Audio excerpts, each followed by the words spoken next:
Welcome back to Stinging Back. Today we're talking about something really important, academic research that raises serious questions about the way online sting operations are conducted and how those cases are interpreted. That's right. Today's episode is When the Science Doesn't Match the Sting. For years, we've been saying that the conversations in sting operations don't reflect real-world interactions between adults and minors. And we found multiple peer-reviewed studies that confirm this concern. One of the studies we're discussing today is called Assessing Differences in Grooming Stages and Strategies in Decoy, Victim, and Law Enforcement Conversations. It was conducted by Tatiana R. Ringenberg, Catherine Sigfield Speller, and Julia Reyes.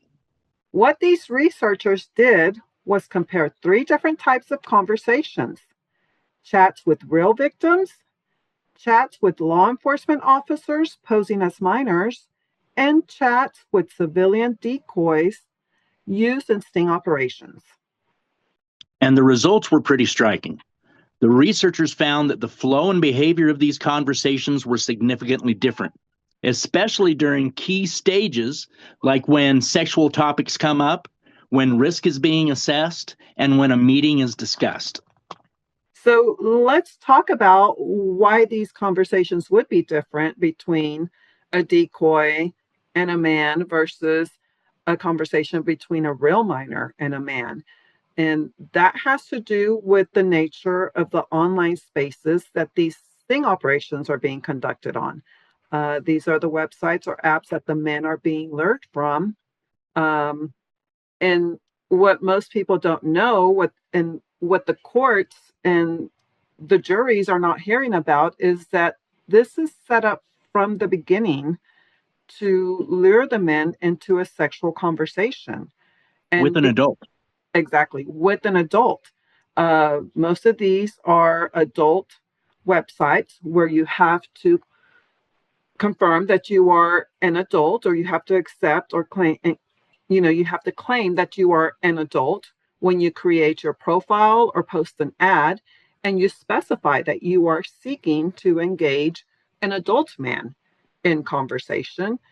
And most of the time, it's pretty clear that you are seeking to engage a man in conversation for the purpose of a sexual hookup. So you'd go to one of these dating sites and you'd make a profile for yourself, just like you do on Facebook. And you'd put your interests and maybe a picture of yourself and your age, maybe your sign. And that's what the man sees. So he sends a message to someone proclaiming they are of age. They are an adult. Right. So when these vigilante groups or police are claiming that they wait for the men to reach out to them first, what they are leaving out is the fact that they lured the men. They created a profile or posted an ad soliciting men to reach out to them because they pose as someone who was seeking a man for the purpose of engaging in some kind of sexual interaction. And the courts, the judges, and the juries are not being shown the content of these websites. And I think if, the defense attorneys were to pull up these websites and show the judges and show the jurors what is on these websites and walk them through what it takes to, create a profile on this website or to post an ad, I think they would see it very differently, because basically the government is saying that there are children going out of their way to meet men online, random adult male strangers, to then engage them in these sexual conversations. And on adult sites. Yes, and there needs to be more focus on that. That's the biggest part that's missing. So one of the biggest reasons these conversations look different is motivation. A real minor and an undercover officer posing as a minor have entirely different objectives in the interaction, and that difference can significantly shape how the conversation unfolds. A real teenager might react with confusion. A real minor might react with confusion, discomfort, hesitation, or simply stop responding.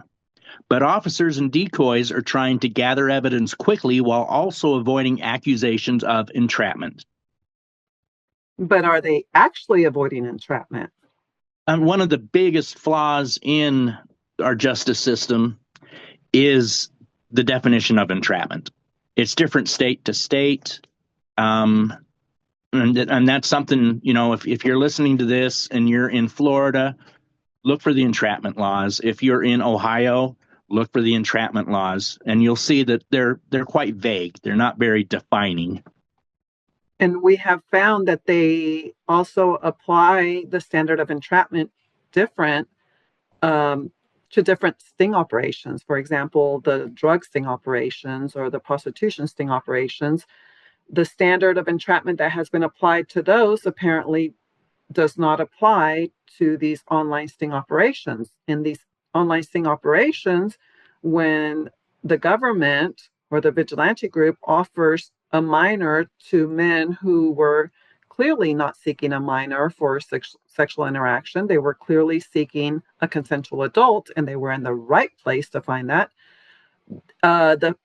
Them introducing a minor into this adult sexual situation, they call this simply offering an opportunity to commit the crime. They don't. And that's also something that they hide from the jury. So they say that they were waiting to be approached, claiming that, we're just sitting there innocently pretending to be a 13-year-old girl, and they approached us. No, it's not that way.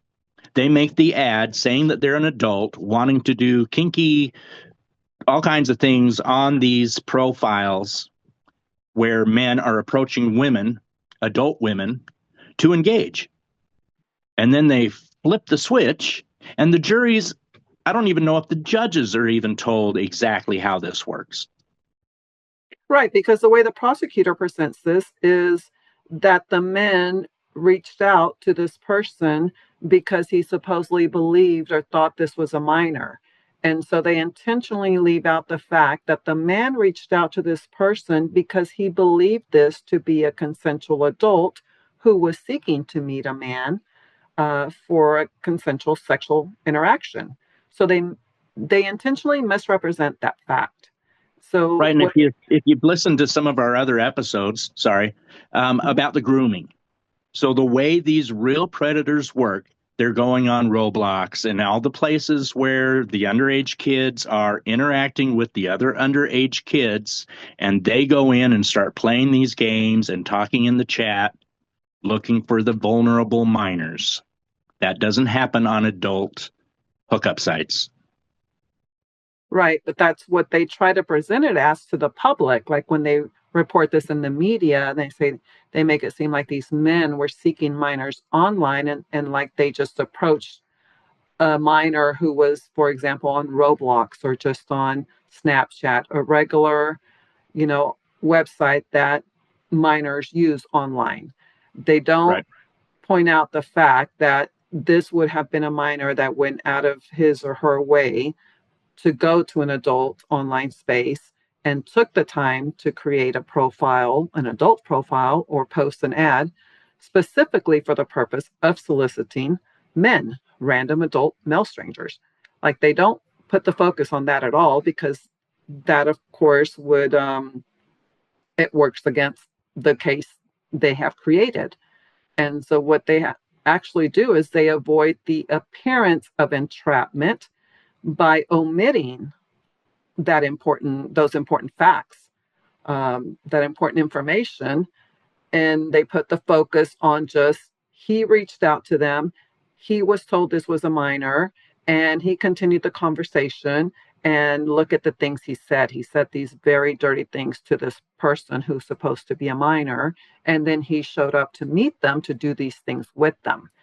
And that's how they hijack people's emotions and make them just think about a man was trying to sexually assault a minor, and they can't see anything past that. And, the full facts are not presented, and their vision or perception is clouded by that. And so that's how they get them to vote guilty. These jurors or even the court, the judges, don't ever see the websites that these sting operations were conducted on. If they were to be shown the website, like something like Grinder or Skip the Games or what is the other one, Double List, some of these sting operations that some of these websites that these sting operations are conducted on, if those jurors or those judges were to visually see for themselves those websites, that may very well change the way they view this, the way they view these cases, because the government would have to explain a lot more about why the sting operation was conducted on a website like that. So then this means that the responses from the men that the decoys engage in conversation can look very different because the adult decoy's behavior is different from how an actual adolescent would behave. And that difference can shape the entire direction of the conversation. Another important finding is that coercion and manipulation, things that are often present in real victim cases, are frequently missing from sting conversations. So in real cases, those are the cases that involve the real minors. Those minors are manipulated and coerced by the adult. They're talked into, the sexual stuff. It's not the minors seeking a sexual encounter or sexual interaction with the adult. And remember, this is a random adult stranger they just met online. But in these sting operations, that's exactly what happens. The decoy, the adult decoy, who is supposed to be a minor, they are the ones who manipulates and even coerces the men. They coerce the men into a sexual conversation.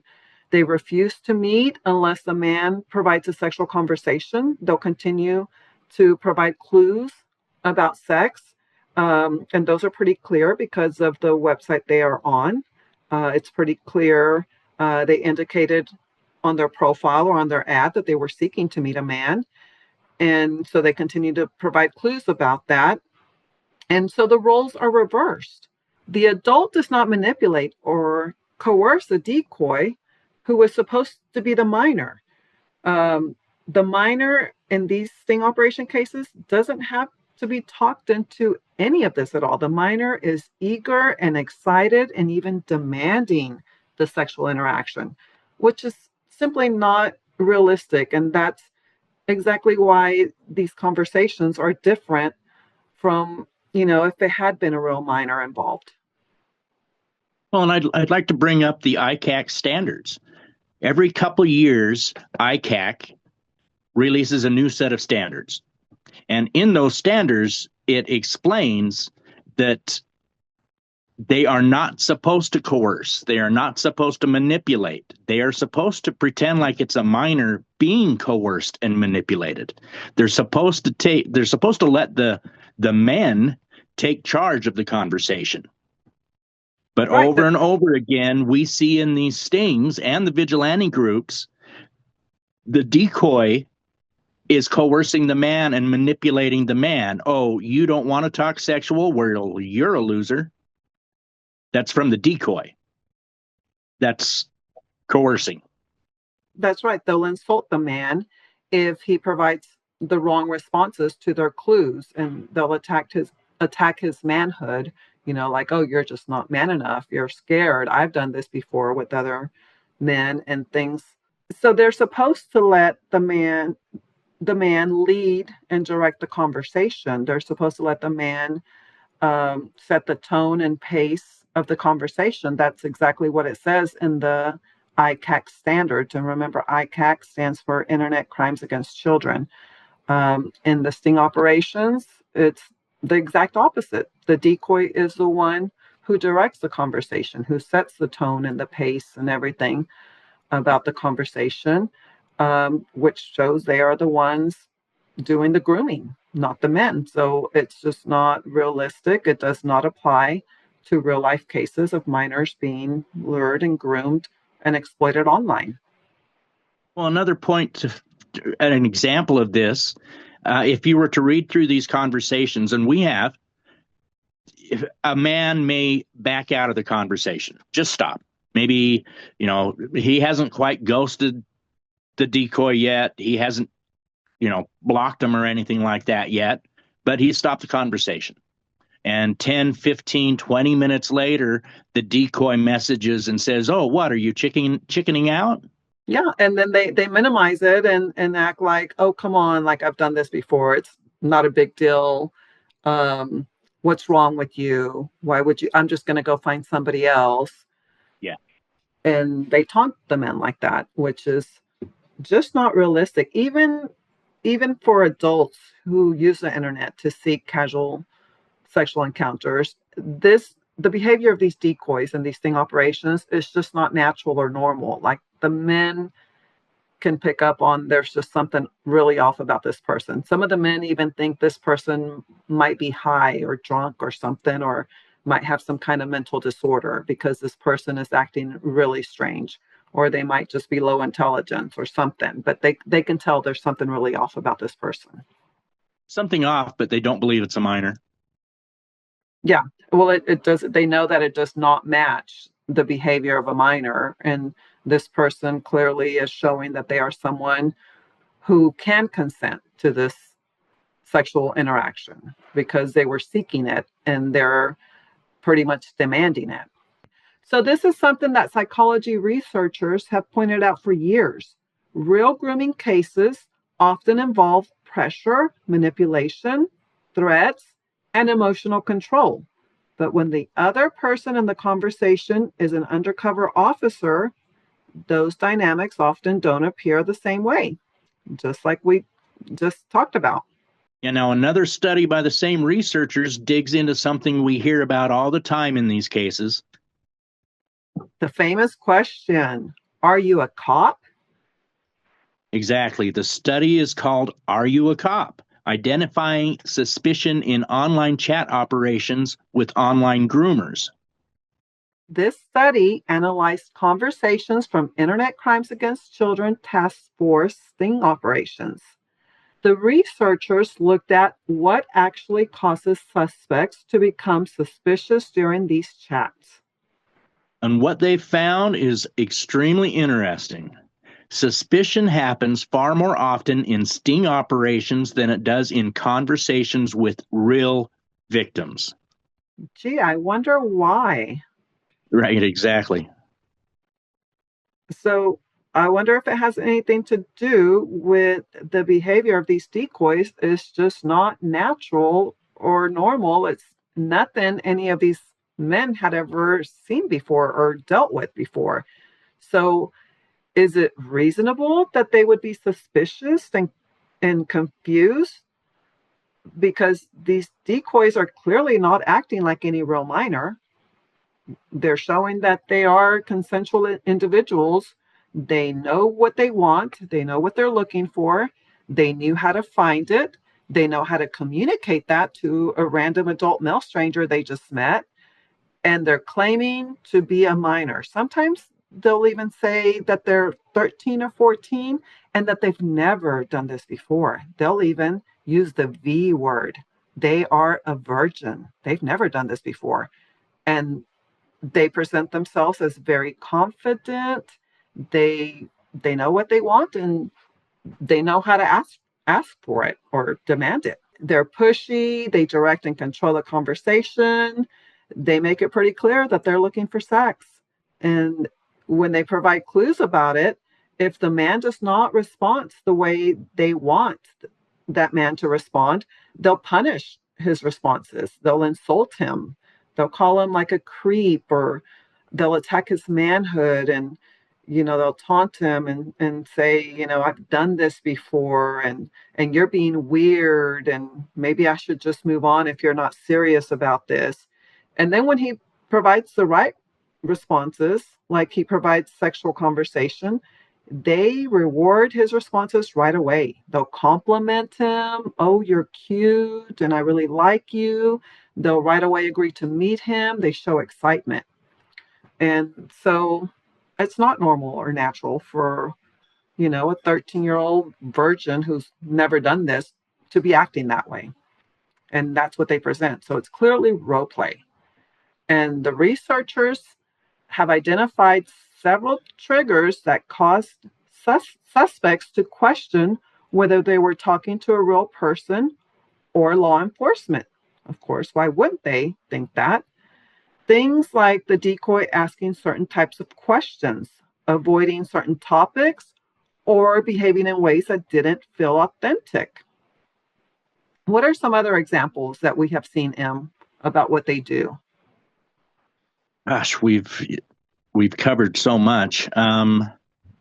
Like when they ask certain types of questions, like I've heard them, they will ask the man, like, "Oh, are you a cop?" So they're acting paranoid. And so that, naturally will make the man think, like, okay, this person is doing something illegal, I guess. Maybe they're into drugs, so they're worried that I'm a cop, or like, why are they asking if I'm a cop? So usually, naturally, a man will say, like, no, I'm not a cop. Are you a cop? And then they'll use that against him and they'll say, oh, see, he's guilty because he was Right. worried that we might be a cop. They'll avoid certain topics, like if you question their age, they won't answer it, you know. Or if you ask questions trying to figure out why they are on this website, they won't answer you directly. They'll just say, you're weird, and if you're not serious, I can find somebody else. and Yeah, they and deflect all of it too. yeah, and then they'll just continue to push for the sexual conversation. They're not really interested in talking about anything else. They might, for a little bit, but they will always redirect the conversation to sex. And that's not authentic, right? Unless they're role playing. Yeah. Now, when the suspects noticed these things, they would often start trying to figure out whether they were being set up. Which is important because in a lot of these cases, prosecutors or vigilante groups claim that if someone asks, "Are you a cop?" then it proves that they're guilty. But this research suggests something completely different. It shows that suspicion is actually a common feature of sting operations themselves because the interactions don't always feel natural. And so what's interesting is that, if a man questioned this and asked, "Are you police?" they'll use that against him and say, he had that guilty mind. He was worried about being caught, that he's trying to meet a minor. But remember, he wasn't trying to meet a minor to begin with. This was, something that was introduced to him. He was trying to meet a consensual adult for this, and he was in the right place for that. And then the decoy comes along and suggests, hey, why don't you do this with a minor instead? Because here's this minor who's desperate to do this with a random adult male stranger. So, of course, that's not natural. That's not normal. And then, especially if the decoy has asked him, "Are you a cop?" which they do a lot of times, it's natural for the man to, respond with, "No, I'm not a cop. Are you a cop?" Um, so it's like they know how to set it up for that. And the fact that they asked, "Are you a cop?" that shows that they did not believe with certainty that this was a minor. That shows that they are questioning the identity of this person. And because they are so pushy and are just interested in sexual conversation, yeah, it's normal. It would be natural for somebody to wonder, okay, is this a police? Is this a sting operation? But usually those conversations go on, the ones where they're asking, "Are you a cop?" Those conversations usually go on longer, like weeks or months. Um, they just don't present the full evidence when they're prosecuting these sting operation cases. So they'll present that part, that bit of it. They will not present the rest of it, of how they convinced the man that they were not a cop. For example, they don't record the audio phone calls they have with them or the video chats they have with them, because that's typically where the men are convinced, especially if they are shown an adult woman who's being very sexual on the phone. Um, they won't present that evidence, and they'll just act like, "Oh, oopsies, we just, left that part out. We forgot to record that. That was just, we didn't think about it. That was just our mistake." But it's very common in many of these sting operations in Yeah, and many I've got different to states. emphasize my feeling on that. These are people that are supposed to be professional in their career, but yet they don't know how to record or they don't know how to save the data, but yet they've gone through training to be able to do these things. But oopsie, oh, there was a mistake in transferring the data and it didn't work. Oops. And it's always the same mistake throughout all of them. It's the same pattern we see. So I strongly suspect that they are actually trained to not record these phone calls or these video, chats, because that is how they hide the evidence of entrapment, because it would show inducement.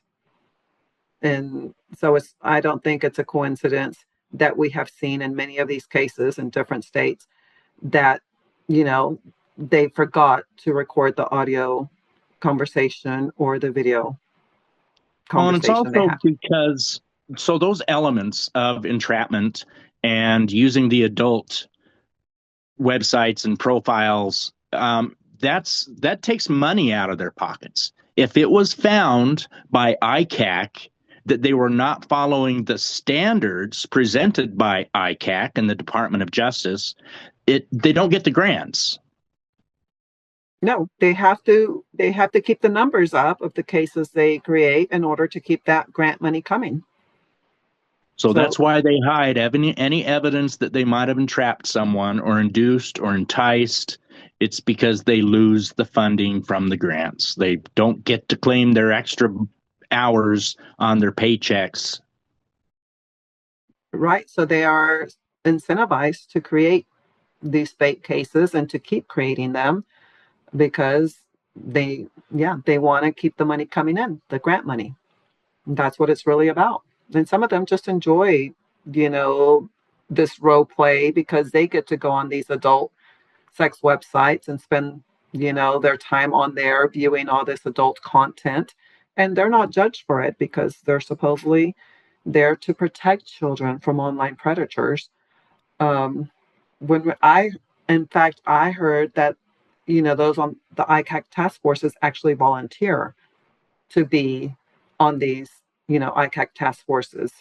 And so some of Yeah. them are there because they simply enjoy it, not because Yeah, they're in trying to some of help. the states, with the state arranging their ICAC task forces, they usually volunteer from a variety of different departments across the state for a set amount of time to work on the task forces. Yeah. And who knows what all else they're doing while they're on these websites, supposed to be working, because they don't ever turn over their electronics and have them forensically examined to make sure that, none of the digital evidence was tampered with or is missing, which is exactly what the courts should be requiring them to do.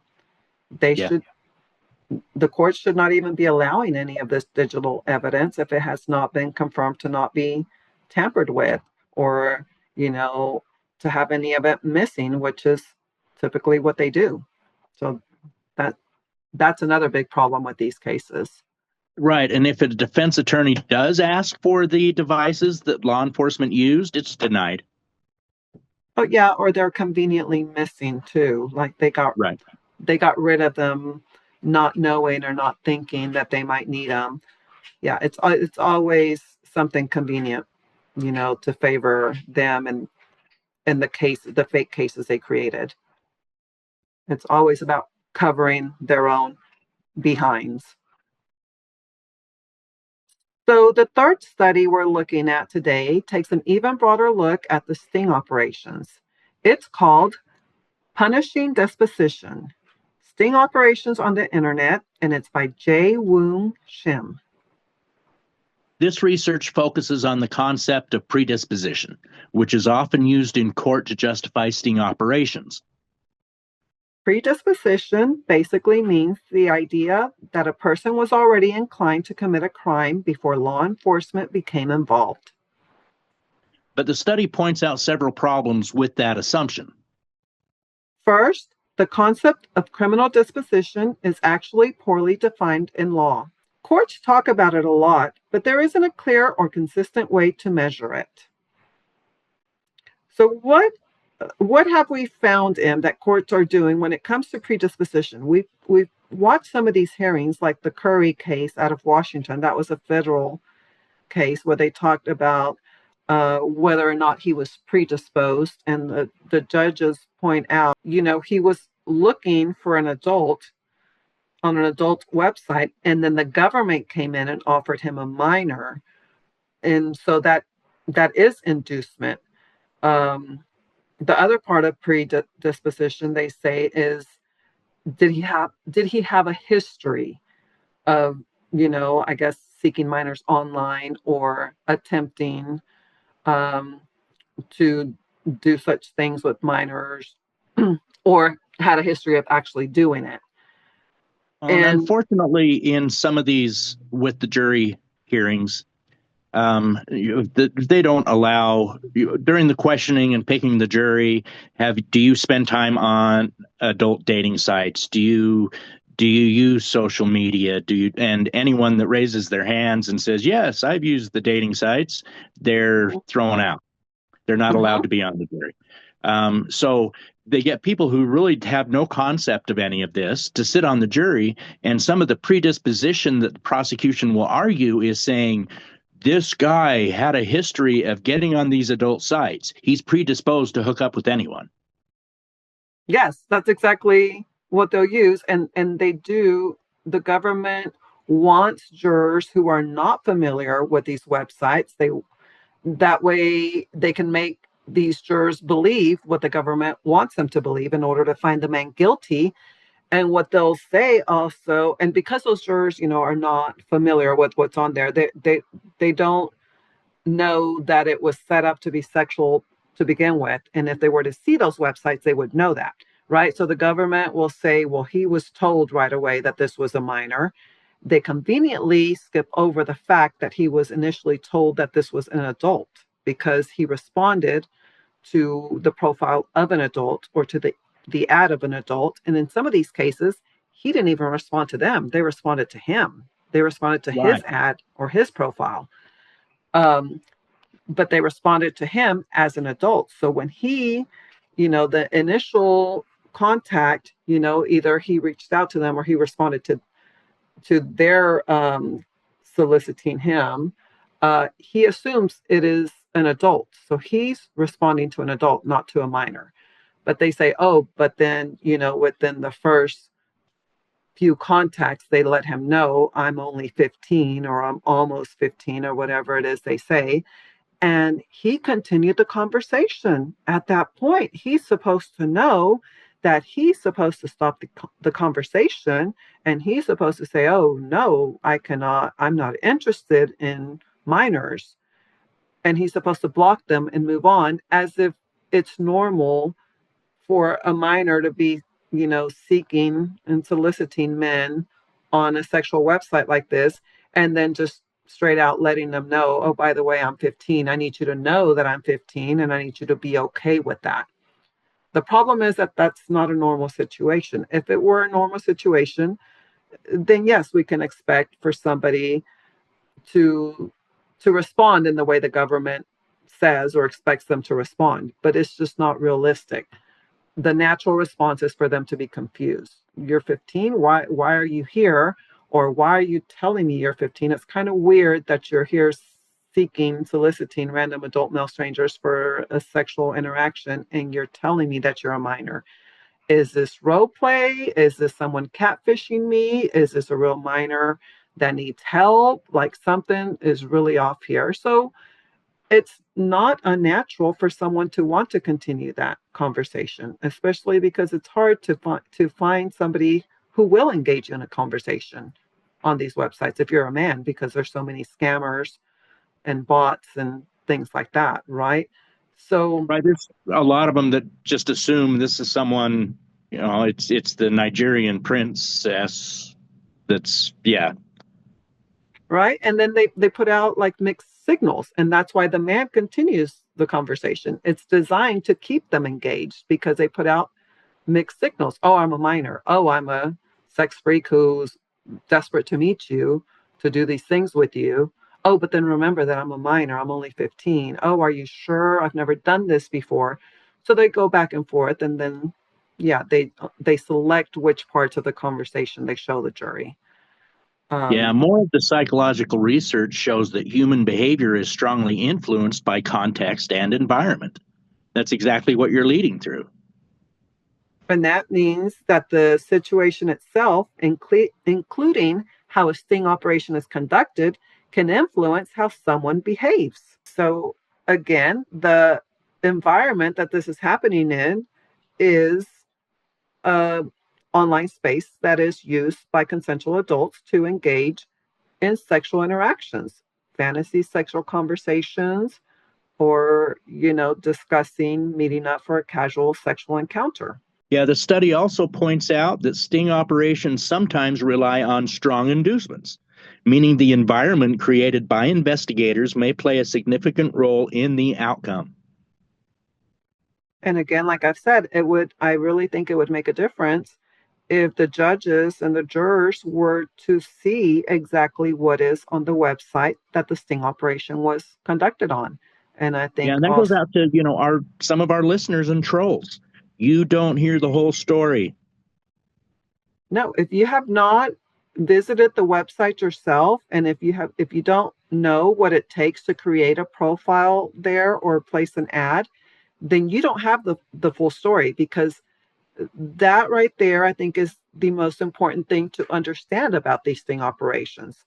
That's the first thing the defense attorney should be doing when they get one of these cases. Go on that website, look at it. What steps do you have to go through to create the profile or to place the ad? And jurors should have to see that as well. And I know they're going to say, oh, but we shouldn't show them that content because there's a lot of adult content on there, like nudity and vulgar language and so forth. But I say that's exactly why they need to see it, because the government is claiming that there are children in these places. Well, that means those children are looking at this, and those children intentionally went to these places to view this content and to engage with others about this content. And so if you're claiming that children are going there intentionally, participating on these platforms online, then why can't an adult judge and adult jurors view the same content so that they could see for themselves exactly how this happened? And then finally, the research argues that legal rulings often fail to fully consider the psychological complexity of human behavior when evaluating these cases. The courts and juries are often led to view these cases as if the behavior involved is something they themselves would have engaged in. Having a sexual conversation with someone online who claims to be a minor and then showing up to meet that person. But in reality, most people making that judgment are not individuals who use the internet to seek casual, consensual sexual encounters. This is going over exactly what we were saying just a little while ago. Uh, these are not people that go to seek casual sexual encounters with strangers. Because of that, they may not fully understand the dynamics of those interactions. That's right. And that's why I keep saying, that's why I think it's important that they should get to see what is on those websites if they're ruling on one of these cases. And I think the more relevant questions that should be asked of these jurors, instead of, is this something you would have done, should be something more reasonable. Would be something like, is it reasonable to be certain that someone online is who they claim to be? What happens when their behavior doesn't match the identity they claim? Is it reasonable for someone to want to meet in person to confirm who the other person actually is? And if the only way to confirm the identity is to continue engaging in the conversation, is it reasonable that someone might play along with the narrative in order to find out the truth? Those are more reasonable questions to ask a jury when they're um, trying to decide on a case like this. And it's just not presented that way. When you look at all three of these studies together, they raise important questions. They suggest that sting operation conversations may not accurately represent real world grooming behavior, that suspects often become suspicious because of the structure of the stings themselves, and that the legal system may oversimplify how human behavior works in these scenarios. And that's exactly why research like this matters.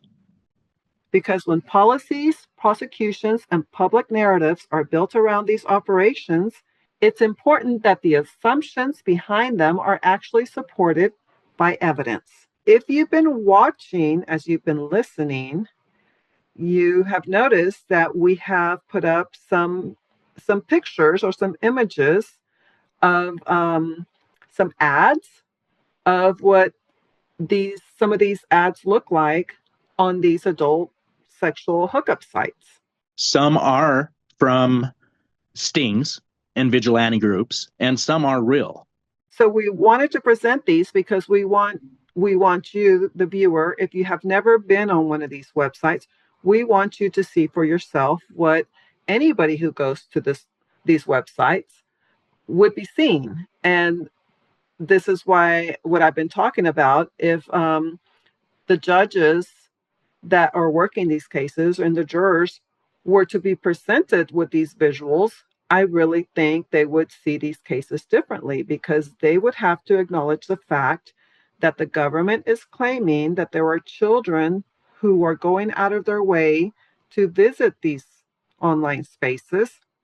And not just that, but they are going out of their way to create profiles or post ads in these places, knowing very well what these websites are about, because as you have seen, the adult content on these ads, this is exactly what any of those children would have seen when they went there. So they were not confused about any of this. It's not like they went there mistakenly believing that they were just going to make friends there or look for friends there.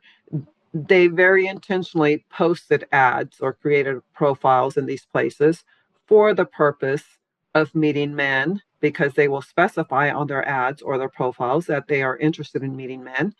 And they know that this is about sexual encounters.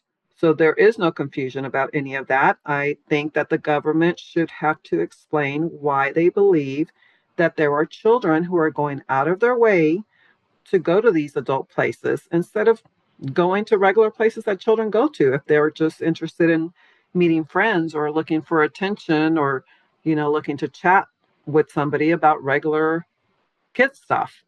This is not kid stuff here. If you're interested in the studies we discussed, we'll include links to them in the episode description. And as always, we encourage listeners to read the research themselves and think critically about how these issues are presented in the media and in the courtroom. Well, thanks for listening. See you next time. And don't forget to keep singing back.